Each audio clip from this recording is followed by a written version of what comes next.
ಕಣ್ಣು ಇದ್ದು ನಾವು ಕುರುಡರಾಗಿದ್ವಿ. ಇಷ್ಟು ದಿನ ಕಣ್ಣು ತೆರೆಸ್ತಂಥ ಪಕ್ಷ ಕಾಂಗ್ರೆಸ್ ಪಕ್ಷ. ದೇಶಕ್ಕೆ ಒಂದೇ ಸಂವಿಧಾನ, ಆ ಸಂವಿಧಾನದ ಅಡಿಯಲ್ಲೇ ಕೂಡ ಎಲ್ಲರೂ ಕೆಲಸ ಮಾಡಬೇಕು. ಅಂದರೆ ಉಳುವವನೇ ಭೂಮಿ ಒಡೆಯ ಅಂತ. ಸೊ ಆ ಒಂದು ಕಾನೂನು ತಂದಿದ್ದು ಕಾಂಗ್ರೆಸ್ ಪಕ್ಷ. ಮೈಸೂರಲ್ಲಿ ಕಾಂಗ್ರೆಸ್ ಬರಬೇಕು ಅಂದರೆ ನಾನು ನಿಮ್ಗೆ ಹೇಳಿದೆ, ಈಗ ನನಗೆ ಕಣ್ಣಿದೆ, ಮುಚ್ಕೊಬಿಟ್ಟಿದೆ ನಾನು. ನೀವು ಕಣ್ಣು ತೆರೆಸ್ತು ಅಂದರೆ ನಾನು ಅಭಿನಂದನೆ ಸಲ್ಲಿಸ್ತಂತೇನೆ. ಕಣ್ಣು ಮುಚ್ಚಿದವ್ರಿಗೆ ಸಲ್ಲಿಸೋಕ್ಕಾಗತ್ತಾ? ಸೊ ಕಣ್ಣು ತೆರೆಸಿದಂಥ ಪಕ್ಷ ಜನಗಳಿಗೆ ಅದು ಕಾಂಗ್ರೆಸ್ ಪಕ್ಷ. Not only for this year, ಆಯಿತಾ? Start from when we got independence, afterwards all developments are done by Congress ಪಕ್ಷ. ಎಕ್ಸಾಂಪಲ್ಸ್, ಈಗ ಇನ್ಸ್ಟಿಟ್ಯೂಷನ್ಸ್ ಇತ್ತು, IIT ಇಂಟ್ರೊಡ್ಯೂಸ್ ಮಾಡಿದ್ರು, ರೈಲ್ವೇಸ್ ಇಂಟ್ರೊಡ್ಯೂಸ್ ಮಾಡಿದ್ರು, ಯಾವುದೆಲ್ಲ ಇವಾಗ ಡೆವಲಪ್ಮೆಂಟ್ ಆಗಿದೆ. ಲಿಟ್ರಸಿ ರೇಟ್ ಕೂಡ ಬಿಗಿನಿಂಗು ಅರೌಂಡ್ 20 to 30% ಮಾತ್ರ ಇತ್ತು. We are still 90% above literacy ರೇಟಲ್ಲಿ. ಮೇಯ್ನ್ ಬೇಕಾಗಿರೋದೇ ಅದು. ಈಗ ನೀವೇನೋ ನನಗೊಂದು ತಂದು ಕೊಟ್ಟರೆ, ಓದಂತ ನನಗೆ ಅಕ್ಷರ ಜ್ಞಾನ ಇರಬೇಕು ಅಂದರೆ ಲಿಟ್ರಸಿ ರೇಟ್ ಬರಬೇಕು. ಸೊ ನೀವು ಓದಂಥ ಕೆಪಾಸಿಟಿನೇ ಇಲ್ದಿದ್ಮೇಲೆ ನಮ್ಗೆ ಒಳ್ಳೇದು ಕೆಟ್ಟು ತಿಳ್ಕೊಳಕ್ಕಾಗೋದೇ ಇಲ್ಲ. ಅದರಿಂದ ನಮಗೆ ಕಾಂಗ್ರೆಸ್ ಪಕ್ಷ ಇರ್ಬೋದು, ಎಲ್ಲ ಪಕ್ಷದಲ್ಲೂ ಒಂದು ವೇಳೆ ಕೆಟ್ಟದಾಗಿರುತ್ತೆ, ಒಂದು ವೇಳೆ ಒಳ್ಳೇದಾಗಿರುತ್ತೆ. ಮೆಜಾರಿಟಿ ಆಗಿರೋಂಥ ಒಳ್ಳೆ ಕೆಲಸಗಳು ಕಾಂಗ್ರೆಸ್ ಪಕ್ಷದಲ್ಲೇ. ಜೊತೆಗೆ ಉಳುವವನೇ ಭೂಮಿ ಒಡೆಯ ಅಂತ. ಸೊ ಆ ಒಂದು ಕಾನೂನು ತಂದಿದ್ದು ಕಾಂಗ್ರೆಸ್ ಪಕ್ಷ. ಆಮೇಲೆ ಸೀನಿಯರ್ ಸಿಟಿಸನ್ಸ್ಗೆ ಪೆನ್ಷನ್ ಸ್ಕೀಮ್ ಕೊಟ್ಟಂಥ ಪಕ್ಷ ಕಾಂಗ್ರೆಸ್ ಪಕ್ಷ. ಸೊ ಇವಾಗ ನಾವು ಅಂದರೆ ಮೋದಿ ಅನ್ನೋದಕ್ಕಿಂತ ಅದು BJP ಪಕ್ಷ.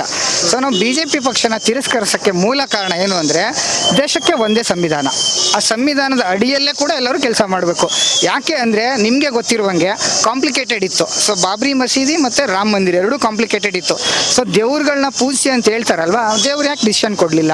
ಅವ್ರು ಅಲ್ಟಿಮೇಟ್ಲಿ ಎಲ್ಲೋದ್ರು? ಕೋರ್ಟ್ ಮೊರೆ ಹೋದ್ರು. ಕೋರ್ಟ್ ಯಾವುದ್ರ ಮುಖಾಂತರ ರನ್ ಆಗುತ್ತೆ? ಕಾನ್ಸ್ಟಿಟ್ಯೂಷನ್ ಮುಖಾಂತರ. ಕಾನ್ಸ್ಟಿಟ್ಯೂಷನ್ನ ಪ್ರಿಪೇರ್ ಮಾಡಿದ್ಯಾರು? ಮಾನವರವಾಗಿದ್ದಂಥ ಡಾಕ್ಟರ್ ಬಾಬಾ ಸಾಹೇಬ್ ಅಂಬೇಡ್ಕರ್ ಅವರು ಒಂದೇ ಜನಾಂಗಕ್ಕೋಸ್ಕರ ಮಾಡಿಲ್ಲ, ಪ್ರತಿಯೊಂದು ಜನಾಂಗದ ಏಳಿಗೆಗೋಸ್ಕರ ಅದರಲ್ಲಿದೆ. ಸೊ ಅದನ್ನು ಯಥಾವತ್ತಾಗಿ ಇವರು ಕಾರ್ಯರೂಪಕ್ಕೆ ತಂದರೆ ನಮ್ಮ ದೇಶದಲ್ಲಿ ಸಮಾನತೆ ಅಂತಿದೆಯಲ್ಲ, ಆ ಸಮಾನತೆನೇ ಮುಖ್ಯ ಬುನಾದಿನೇ ಕಾನ್ಸ್ಟಿಟ್ಯೂಷನ್ನು. ಆ ಕಾನ್ಸ್ಟಿಟ್ಯೂಷನ್ನ ವಿರೋಧ ಮಾಡ್ತಾರೆ ಅಂತ ಹೇಳಿದ್ರೆ ಎಷ್ಟು ಹಿಂದುಳಿದ ವರ್ಗ ಆಗ್ಬೋದು, ದೀನ ದಲಿತರನ್ನ ಆಗ್ಬೋದು, ಮತ್ತು ಆರ್ಥಿಕವಾಗಿ ಯಾರೆಲ್ಲ ಹಿಂದುಳಿದಿದ್ದಾರೋ ಅವರೆಲ್ಲರನ್ನು ಮತ್ತೆ ಹಿಂದೆ ತಳ್ಳಿಬಿಟ್ಟು ಗುಲಾಮಗಿರಿಯ ಮತ ಪದ್ಧತಿನ ಏರಬೇಕು ಅಂತ BJP ಸರ್ಕಾರ ಇವತ್ತಿಗೂ ಅದ್ರ ಬಗ್ಗೆ ಯೋಚನೆ ಮಾಡ್ತಿದೆ. ನಾಳೆನೂ ಯೋಚನೆ ಮಾಡುತ್ತೆ, ಮುಂದೇನೂ ಯೋಚನೆ ಮಾಡುತ್ತೆ. ಅದರಲ್ಲಿ ಯಾರೆಲ್ಲ ಇರ್ತಾರೋ ಗೊತ್ತಿಲ್ಲ. ಪಕ್ಷದಲ್ಲಿದ್ದಂಥವರು, ಪಕ್ಷದ ಅವ್ರಿಗೆ ವೋಟ್ ಕೊಟ್ಟಂಥ ಜನಗಳಿಗೆ ಅವ್ರ ಕೈಯಲ್ಲಾದಂಥ ಅಭಿವೃದ್ಧಿ ಮಾಡೋಕ್ಕೆ ಪ್ರಯತ್ನ ಮಾಡಬೇಕು. ಇಲ್ವಾ ಆ ಜನಕ್ಕೆ ಕೆಟ್ಟದ್ದು ಮಾಡಬಾರ್ದು. ಕೆಟ್ಟದ್ದು ಅಂದರೆ ಮನೆ ಕಿತ್ಕೊಳ್ಳೋದು ಅದಲ್ಲ.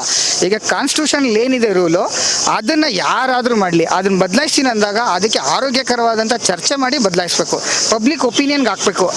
ಕಾನ್ಸ್ಟಿಟ್ಯೂಷನಲ್ ಪ್ರಕಾರ ನೀವೇನೇ ಒಂದು ಅಮೆಂಡ್ಮೆಂಟ್ ಮಾಡಬೇಕು ಅಂದ್ರೂ ಮೋನೋಪೊಲಿಯಾಗಿ ಡಿಸಿಷನ್ ತಗೋಬಾರ್ದು ಅಲ್ವಾ? ಅದನ್ನು ಪಬ್ಲಿಕ್ ಒಪಿನಿಯನ್ ಆಗ್ತು ಅಂತ ಹೇಳಿದ್ರೆ ಎಲ್ಲರೂ ಕೂಡ ಬುದ್ಧಿವಂತರೆ. ಆ ಕ್ಷಣಕ್ಕೆ ಅವ್ರಿಗೆ ಗೊತ್ತಿಲ್ಲದೆ ಇರ್ಬೋದು, ಒಬ್ಬರಲ್ಲ ಒಬ್ಬರು ಡಿಸ್ಕಷನ್ಗೆ ಹೋದಾಗ ಅಲ್ಟಿಮೇಟ್ಲಿ ಒಳ್ಳೇದು ಯಾವುದು ಕೆಟ್ಟದ್ದು ಯಾವುದು ಅಂತ ಆಯ್ಕೆ ಮಾಡೋರೆ ಜನಗಳು. ಯಾಕಂದರೆ ಇದು ಪ್ರಜಾಪ್ರಭುತ್ವದಲ್ಲಿ ಪ್ರಜೆಗಳೇ ಮುಖ್ಯವಾದ ದೊರೆ.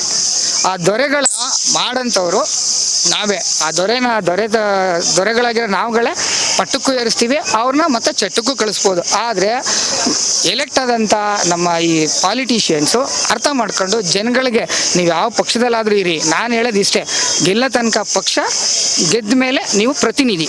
ಆ ಪ್ರತಿನಿಧಿಯಾಗಿ ವರ್ತಿಸೋಂಥ ಕೆಲಸ ಎಲ್ಲ ಪಾಲಿಟಿಷಿಯನ್ಸು, ಎಲ್ಲ ಪಕ್ಷದವರು ಪಕ್ಷಾತೀತವಾಗಿ ಮಾಡಿದ್ರೆ ದೇಶ ಮುಂದುವರಿಯೋಕ್ಕೆ ತುಂಬ. ಯಾಕಂದರೆ ನಮಗೆ 75 ವರ್ಷ ಕಳೆದ್ರೂ ನಾವು ಭಾರತ ಅಭಿವೃದ್ಧಿ ಹೊಂದಿದ ರಾಷ್ಟ್ರ ಅಲ್ಲ, ಅಭಿವೃದ್ಧಿ ಹೊಂದುತ್ತಿರುವ ರಾಷ್ಟ್ರ.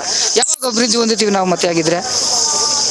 ನನ್ನ ಕ್ವಶನ್ ಮಾರ್ಕು. ಅಭಿವೃದ್ಧಿ ಹೊಂದಬೇಕು ಅಂದರೆ ಆರೋಗ್ಯ ಸಮಸ್ಯೆ ಕರೆಕ್ಟ್ ಇರಬೇಕು. ಆರೋಗ್ಯ ಕ್ಷೇತ್ರ, ಶೈಕ್ಷಣಿಕ ಕ್ಷೇತ್ರ ಮತ್ತು ನಮ್ಮ ಆರ್ಥಿಕ ಕ್ಷೇತ್ರ, ಇವು 3 ಸ್ಥಿತಿಗಳು ಯಾವಾಗ ಕರೆಕ್ಟಾಗಿರ್ತದೋ ಆ 3 ಸ್ಥಿತಿಗಳನ್ನ ತರಬೇಕಾಗಿರೋಂಥವೇ ಕಾನೂನು ಮುಖಾಂತರ ಮಾಡೋರು ಯಾರು?